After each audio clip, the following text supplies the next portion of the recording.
Good morning student, success coaching centre में आप सभी का अभिनंदन है। आज हम लोग आपके जो मैट्रिक का बिहार बोर्ड क्लास 10 का जो बहुत ही इंपॉर्टेंट क्वेश्चन है, जो आपके एग्जाम के व्यू से बहुत ही इंपॉर्टेंट है, 2 मार्क्स का आपका पूछता है, उस क्वेश्चन को हम लोग आज ध्यान देंगे और समझेंगे। क्वेश्चन है गुणनखंड विधि से 2x² plus x minus 6 is equal to 0 का मूल ज्ञात करना है। ठीक है ना, ये द्विघात समीकरण का क्वेश्चन है। अगर इसमें से हम 0 हटा दे तो द्विघात बहुपद बन जाता है ना। बहुपद में शून्यक निकालते हैं, शून्यक और मूल दोनों एक ही बात है। ठीक है ना, शून्यक और मूल दोनों एक ही बात है। अगर द्विघात समीकरण होगा तो जब 0 बैठा देते तो वो समीकरण बन जाता है, और 0 को हटा देंगे तो वो बहुपद बन जाता है। तो यहाँ पे हमको मूल निकालना है। ठीक है ना, किस विधि से? गुणनखंड विधि से। चलिए इसको हम लोग सॉल्व करते हैं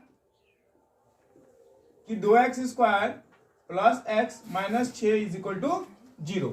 आपको यहाँ पे करना क्या है? आपको पहला गुना तीसरा, है ना, पहला गुना तीसरा को गुना करना है।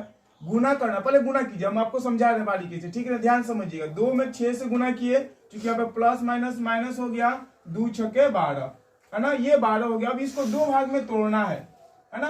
गुना करने पर खुद 12 आना चाहिए, मगर जोड़ने या घटाने पर जो बीच वाला पद है, बीच में आप लोग ध्यान देंगे तो x के गुणांक में 1 बैठा हुआ है। क्या बैठा हुआ है? 1, है ना। x के गुणांक में 1 बैठा हुआ है। तो हम 12 को किस रूप में तोड़े कि उसको जोड़े या घटाए तो 1 आ जाए, और गुना करे तो 12 आ जाए। तो आप ध्यान देंगे थोड़ा सा कि और 12 का फैक्टर करते हैं 3 गुने 4, तो 3 4 12 होता है, और 4 में से 3 निकल गया तो प्लस 1 हो जाएगा।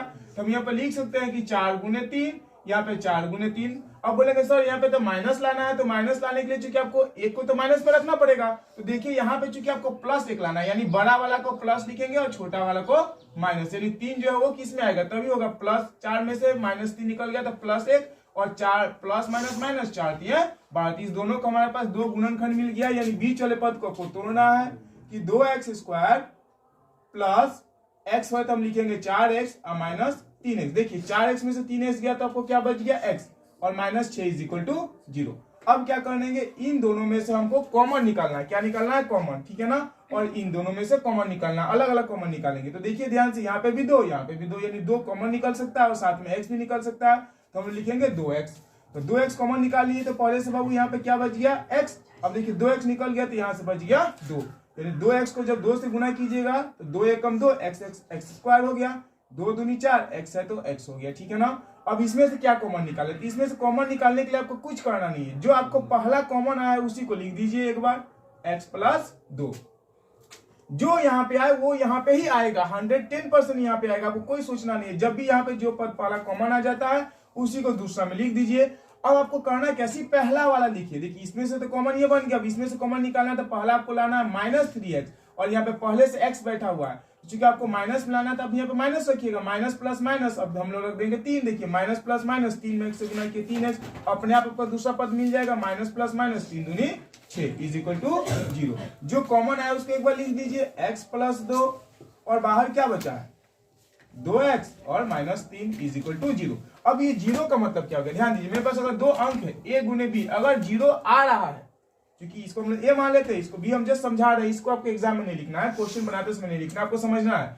a गुने b का मतलब क्या हो गया? ये जब 0 दिया है तो इसका मतलब या फिर a का वैल्यू 0 होगा या फिर b का वैल्यू 0 होगा, कोई तो एक 0 होगा, तभी गुना करने पर 0। हम लोग जानते हैं 1 को गुना करेंगे 0 से तो 0 मिलेगा, है ना। 2 को गुना करेंगे 0 से तो 0 मिलेगा, 0 को गुना करेंगे 4 से तो 0 मिलेगा। तो 0 कब मिलता है? जब दोनों में से एक पद आपका 0 हो तभी 0 मिलेगा। ठीक है ना।